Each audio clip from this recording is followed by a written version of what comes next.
Hello everybody, my name is Cody Stewart from Yahweh's Truth Restored Ministries. I am doing this video because I want to do something about the United States, our monetary system, and the state of the economy. Here is my take. This here is an American $1 bill. Okay, everybody recognizes it. We already all know that it's worth $1. There are a lot of people who say that our money is worthless. Okay, well, let me ask you this question. If our money, this $1 bill, is worthless, why am I still able to walk into a store and buy something with it? And not only that, if this money was worthless, why would I be able to buy gold and silver with it? That's one argument that I cannot stand having with some people who are set in their ways about our financial system. Let me tell you something. The time when this is worthless is when I walk into a bank and I am not able to get gold or silver with it. That is the day of the economic dollar collapse.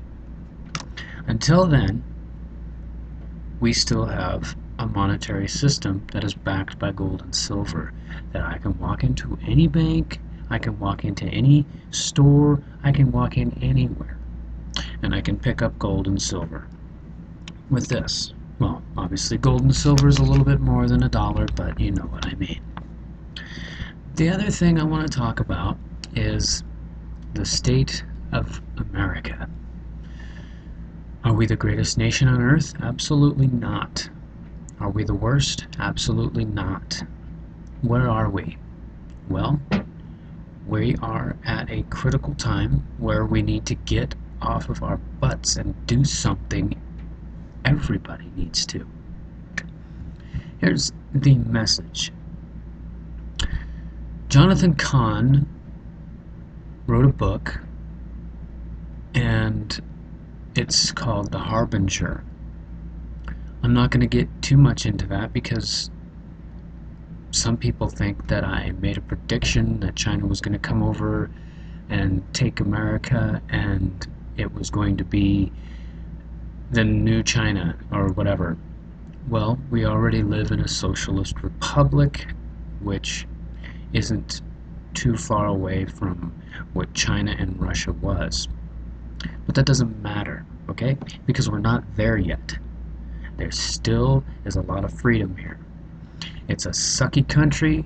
One reason because of 1 million children that are killed every year, and all the baloney that goes on with our government hiding with our president who decided that he was going to, I don't know, allow 2 guys in Benghazi, allow 2 men while he was sitting in his situation room and watched them die when he could have stopped it.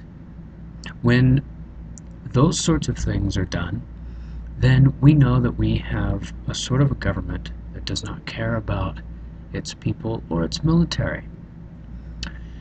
It angers me a little bit to watch these things. It angers me a little bit to understand and know that these things are going on in my own country where they keep secrets from the people.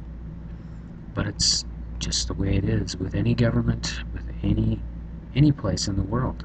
Even back in the Bronze Age, which they like to call it, back in the times of the kings and pharaohs, do you think that they gave their citizens all the information that they wanted?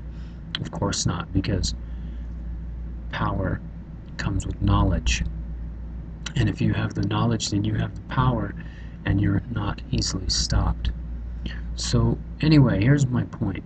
With everything that I've been seeing and doing, I've noticed that even though horrible things have been going on in this country, the gun grab, Sandy Hook, Obama's bill to the UN trying to take guns from Americans, Benghazi itself, Fast and Furious, all of these things are insane. Of course, it's insane. But you actually think the government's going to indulge and tell us everything that they do just because we ask? No, because they like to keep secret.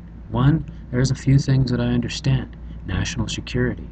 National security. Well, we're one of the most secure countries in the world after 9/11, which is kind of interesting because we should have been before, but we weren't. But anyway, that's for a different day and different discussion.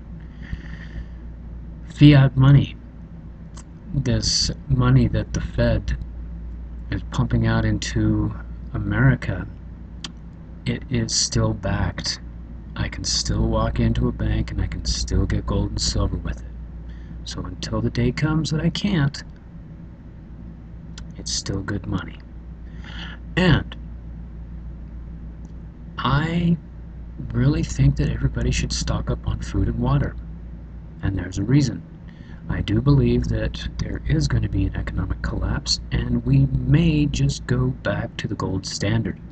And if that takes place, then we all had better get a hold of some silver and some gold. More silver than gold, obviously, because silver's worth is cheaper.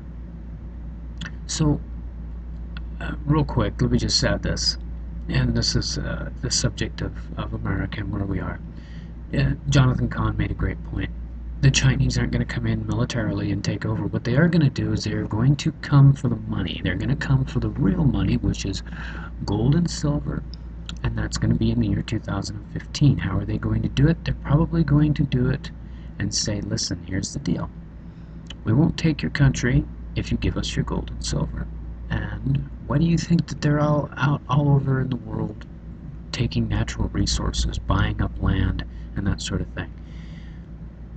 Do you think it's because they're trying to be a world power militarily? I don't think so.